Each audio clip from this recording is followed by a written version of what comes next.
Losing weight. Many people try to lose weight by reducing their food intake.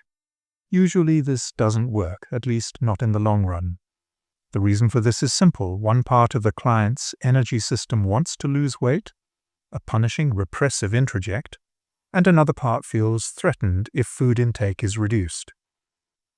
Dieting is often limited to a reduction or change in food intake and fails to take this threatened part into account. However, if the threatened part isn't treated, no diet will ever lead to permanent weight loss. Therefore, when working with logosynthesis, you start by exploring what a client experiences when they feel hungry. The experience connected with hunger has sensory as well as emotional components. In one session, Will, a strong, tall, and heavy man, identified hunger as a pressure around his head, combined with a feeling of insecurity. Through flash questions, we found a disturbing memory at age 2. At that time, little Will was alone in his room and felt utterly insecure. After the sentences for the frozen memory, the energy level rose, and he felt anger. I explained to him that anger results from the belief that a need must be fulfilled, while in real life this need has not been fulfilled. As a next step, he said the sentences for the type of mother he wished he had, but never did. After this, Will felt fear, which turned out to be a belief that Mommy would never come back. After saying the sentences for this fantasy, the fear dissolved and we returned to the starting point of the session, the hunger feeling.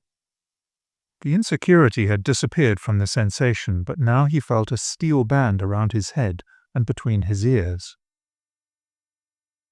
When we tracked this feeling in his history, Will remembered a situation as a 7-year-old in which his father had comforted him. Something adverse had happened to him, but it was being masked by the memory of father. In order to unmask the underlying event, I gave him the suggestion to step back in time.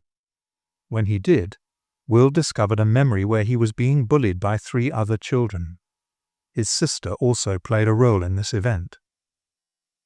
This memory was also neutralized using the logosynthesis sentences, and returning to the sensation of hunger, there was no distress.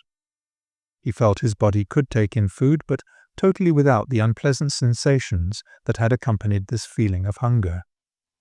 Now, he was able to imagine fasting for a longer period of time without the stress that had foiled his earlier attempts.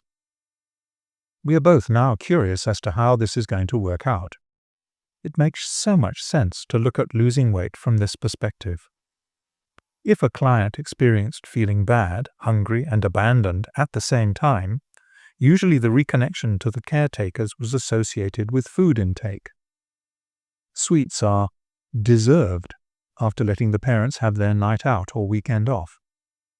Then, while attempting to diet, this learned sensation of hunger may invite the client to be that accommodating again, paving the way for the next sugar shot.